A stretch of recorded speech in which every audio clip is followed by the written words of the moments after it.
kembali lagi di kanal YouTube-nya Rencanamu bareng sama aku Faisal. Sebelum kita masuk ke konten sesuai dengan judul kali ini, aku mau ngingetin pastinya ya, selalu nggak bosan-bosannya buat ayo subscribe. Mana tombol subscribe-nya? Kalau kata anak-anak di sekitar kantornya Rencanamu, sabret. Ayo sabret, mana tombol sabretnya? Langsung diklik ya. Dan jangan lupa juga nyalain loncengnya supaya kalian tahu kalau misalnya ada video terbaru yang pastinya bermanfaat dan juga menarik buat kamu, pastinya dari Rencanamu. Gimana? Udah di subscribe? Bagus! Sesuai dengan judul, nih ya, panik menghadapi UTBK. Karena memang UTBK benar-benar sebentar lagi udah di depan mata, yang sudah ditunggu-tunggu, yang tadinya harusnya bulan April sampai Mei diundur, ya kan? Apalagi mungkin ada teman-teman yang masuknya ke gelombang 2, jadi makin ditunggu-tunggu, makin gak sabar, ya kan? Makin gak sabar pasti kan? Hehehe. Nah, mungkin sebagian dari teman-teman di sini ada ngerasa panik karena udah bentar lagi, kesempatannya cuma 1 kali gitu ya. Apalagi ini cuma TPS doang kan sekarang. Jangan guys, jangan panik. Ini aku kasih tahu apa aja yang bisa kita lakukan pada detik-detik terakhir menjelang UTBK 2020. Dan inilah yang harus dilakukan pada detik-detik terakhir menjelang UTBK 2020. Yang pertama, persiapkan semua perlengkapan yang dibutuhkan untuk hari H UTBK kamu. Pastinya kartu peserta ya, jangan sampai lupa buat dibawa, jangan lupa dicetak ya, apalagi kan ada yang terbaru tuh, jangan sampai ketukar sama yang lama ya. Cetak kartu peserta terbaru sesuai dengan ketentuan dari LTMPT, jangan sampai lupa tuh kartu peserta. Abis itu juga siapin dokumen-dokumen yang diperlukan buat verifikasi ya, buat diverifikasi. Kalau misalnya yang udah lulusnya dari sebelum 2020, berarti jangan lupa bawa salinan ijazah yang sudah dilegalisasi ya, salinan maksudnya fotokopi.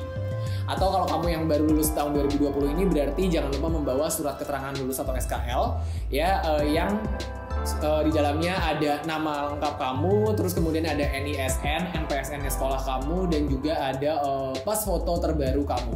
Ya, terbaru itu berarti 3 bulan terakhir.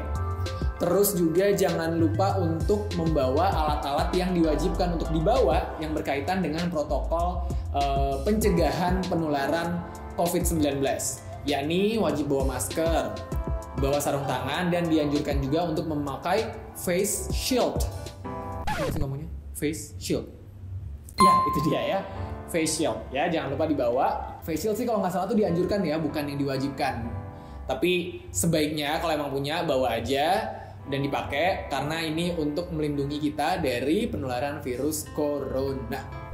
Oh iya, sama satu lagi juga buat jaga-jaga silakan bawa alat tulis cukupnya aja. Mungkin bawa bolpen ya, karena mungkin nanti bakalan ada tanda tangan gitu, jadi dibawa aja buat jaga-jaga. Kalau misalnya bawa minum juga boleh buat jaga-jaga aja, karena kalau nggak salah sih nggak boleh dibawa ke dalam ruangan ya nantinya si minumannya itu. Gitu. Kalau udah siap semua perlengkapannya, jangan lupa cek lokasi. Nah, apalagi kan ada lokasi-lokasi yang mungkin baru nih, ya baru tahu lokasinya, dicek lagi adanya di mana. Dan karena kita tidak dianjurkan buat keluar rumah, jadi silakan cek melalui aplikasi peta, misalnya pakai Google Maps, ya kan? Bisa dicek kira-kira nanti harus lewat mana, dan ini juga bisa menentukan kamu nanti bakalan naik apa kesananya. Jadi silakan dicek tuh kira-kira berapa lama kesananya, pakai moda transportasinya apa, jadinya kita tahu oh nanti kira-kira pas hari H harus berangkatnya jam berapa. Karena jangan sampai telat. Kalau misalnya udah cek lokasinya, ini yang ketiga yang sebenarnya penting banget. Tapi kalau orang denger ini zaman sekarang tuh kayak iya udah tahu gitu, kayak oh iya gitu. Yakni jaga kesehatan. Ini penting banget karena nih ya, kamu demam sedikit aja tuh ya, suhunya di atas ambang batasnya gitu ya, udah nggak boleh masuk. Yang artinya sia-sia sudah semuanya ya kan, semua yang kita usahakan selama ini sia-sia karena nggak boleh masuk, karena demam, karena suhunya terlalu tinggi, atau jangan-jangan malah hipotermia, suhunya di bawah yang seharusnya. Jangan sampai ya, jangan sampai gara-gara kamu nggak jaga kesehatan itu kamu nggak bisa ikutan tes di hari H, atau jangan-jangan nggak berhasil berangkat dari rumah karena sakit. Jangan sampai ya, makanya harus banget jaga kesehatan fisik maupun mental. Buat fisik berarti istirahatnya yang cukup ya kan, terus kemudian gak usah lah macem-macem dulu ya, gak usah lah ngelakuin hal-hal yang mungkin mencelakai kalian gitu ya, ditahan dulu ya.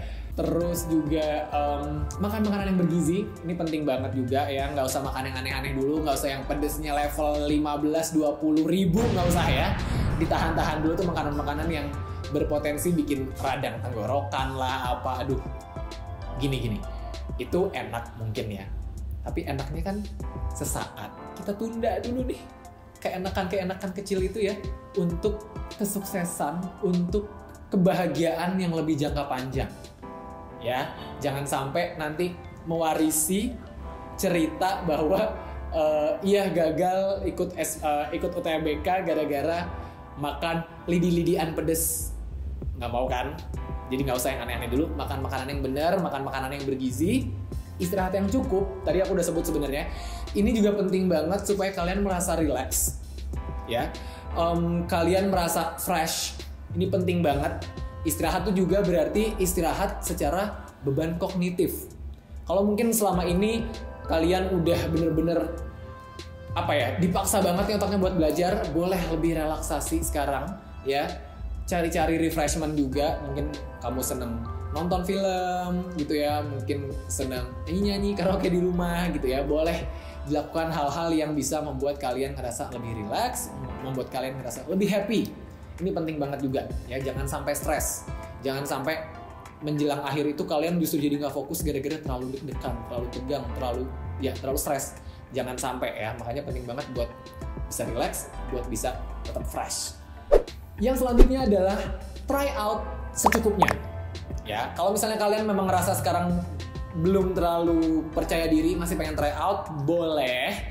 Tapi secukupnya, jangan sampai terlalu maksain diri juga, jangan sampai kebanyakan yang bisa bikin kalian capek, karena energi kognitif kalian tuh terserap terus gitu loh. Karena kalian terlalu maksain, sehingga malah jadinya nanti nggak bisa fokus di hari H, karena kalian terlalu capek karena selama ini kalian try out lagi, yang sebenarnya mungkin akhir-akhir ini ya bakalan cenderung lebih stagnan gitu loh hasilnya, karena memang nggak terlalu banyak perubahan yang ada pada diri kalian gitu ya, dalam segi kemampuan kognitifnya atau misalnya dalam penguasaan soal gitu ya. Jadi kalau menurut aku sih nggak usah terlalu banyak tryoutnya, boleh tapi secukupnya aja, intensitasnya dikurangin. Silakan kalian ulangin materi yang udah dikuasai. Kalian boleh cari tahu lagi tentang materi yang mungkin sampai sekarang kalian masih belum terlalu menguasai. Tapi ingat, tadi aku udah sebut juga, tetap dalam keadaan yang santai, yang happy ya, jangan sampai jadi frustrasi. Nah, berkaitan dengan frustrasi ini juga aku mau ngingetin supaya jangan terlalu ngerasa insecure. Kalau kemarin-kemarin tuh boleh banget, harus banget kalian ngerasa insecure. Aduh, orang lain segini TO-nya, gue harus lebih bagus. Aduh, orang lain nilainya segini, kapan gue bisa segitu? Itu oke. Sekarang jangan bebani pikiran kalian dengan hal-hal yang bisa membuat kalian gak fokus di hari H nanti. Ya, karena kalian benar-benar butuh energi kognitif yang besar. Keterampilan kognitif kalian, kemampuan kalian mengerjakan soal TPA itu juga dipengaruhi oleh gimana kondisi mental kalian pada saat hari H. Jadi jangan bebani pikiran kalian ya dengan hal-hal yang membuat kalian insecure, yang bikin kalian panik. Jangan. Ya, jadi nggak usah lagi terdistraksi sama nilai orang lain, melihat aduh si ini udah segini, si ini udah segini gitu. Dihindari dulu deh buka-buka medsos yang bisa memunculkan nilai-nilai. Kayaknya kalau menurut aku sih mendingan dikurangin daripada kalian ngerasa insecure terus-terusan ya. Fokuslah sama progres diri kalian sendiri. Nggak usah lagi deh pokoknya nyari-nyari distraksi ya. Nggak usah bikin kalian terbebani, karena sekarang saatnya kalian buat lebih santai, lebih relax, lebih happy, supaya nanti ngerjainnya pun maksimal, kalian bisa menunjukkan performa terbaik kalian.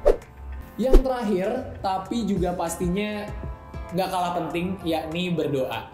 Ya, buat teman-teman mungkin yang memeluk agama tertentu dan punya ibadah-ibadah yang bisa dilakukan gitu ya, untuk bikin kalian lebih fokus, untuk bikin kalian doanya lebih dikabulkan oleh Tuhan.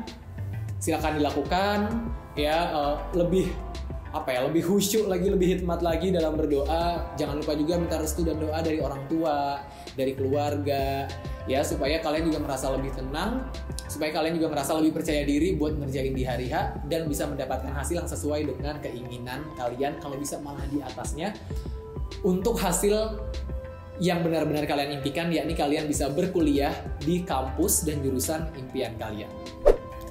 Itu dia tadi hal-hal yang sangat perlu kalian lakukan di detik-detik terakhir menjelang UTBK. Intinya, jangan panik, ya. Nggak usah lagi terlalu banyak lihat kanan kiri, fokus sama diri sendiri. Be happy dan berikan performa terbaik kalian di hari H UTBK nanti. Semoga hasilnya memuaskan ya, dan bisa bawa kabar baik buat diri kamu dan keluarga. Sampai ketemu di video selanjutnya. Dah!